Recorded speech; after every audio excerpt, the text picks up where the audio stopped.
Hello and welcome to I Am Fabulous. I thought I'd do a quick intro video just to tell you a little bit about myself, and a little bit about my story. So, feeling a little bit vulnerable this morning as I record this, as this is my first video that I'll be sharing. Well, I say first, I did a couple of practices and then changed outfits a few times, changed bits and pieces, discovered that I say too much. So I'm going to try not to do that. My name's Susan. I'm originally from Glasgow. I've lived in the Middle East for more than 20 years, working in various organizations, large, small, mainly in HR and communications, more on the sort of engagement and leadership side than the hiring and firing side. Um, and in the last couple of months, me and my family have moved to Hong Kong for my husband's job.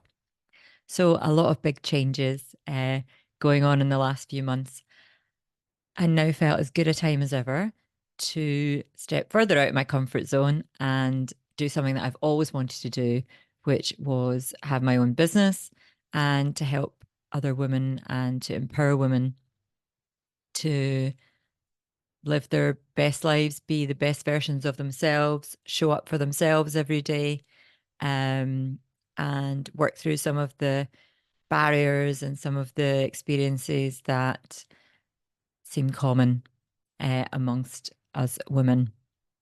So that is the focus of I Am Fabulous, uh, women empowerment. Um, and I guess I tell you a little bit about my story.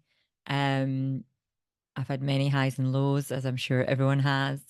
But I think I hit rock bottom during my divorce. I did.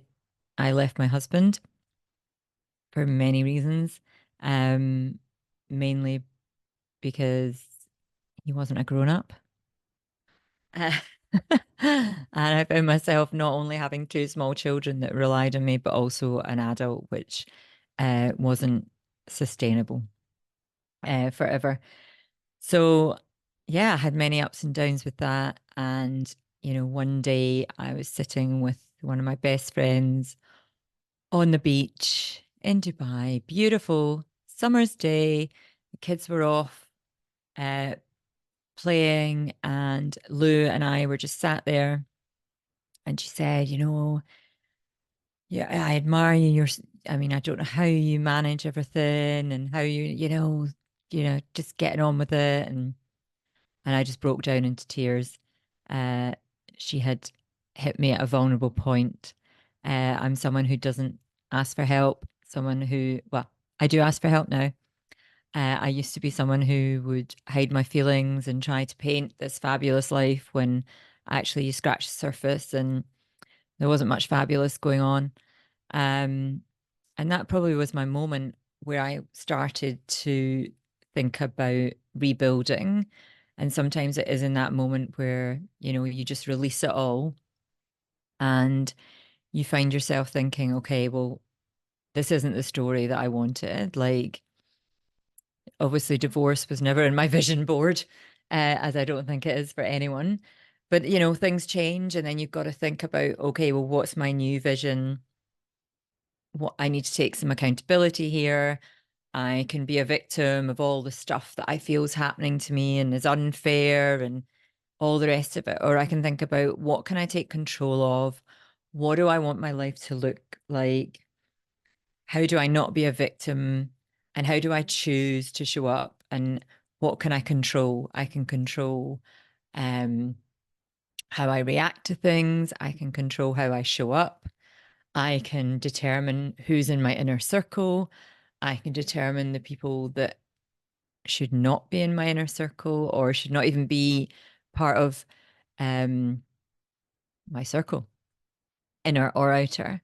Um, Many things happened to me uh, during my divorce. Things like I remember someone who I wasn't particularly friends with, but my son was friends with her son. And she came to pick him up from a play date and she said to me, I really admire you. I couldn't do that to my kids. That was the last time I ever saw her. um, because you just have those moments where, okay, well, what were you trying to say there?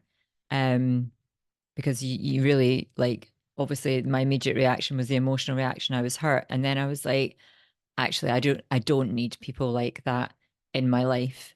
Um, I also joined Facebook groups, one in particular for single mums. And whilst it's a great group, lots of advice, lots of bits on there, I found it really negative. And I didn't need to be in a negative space, hating on men and I'm the victim of this. Because I kind of refuse to be a victim, right?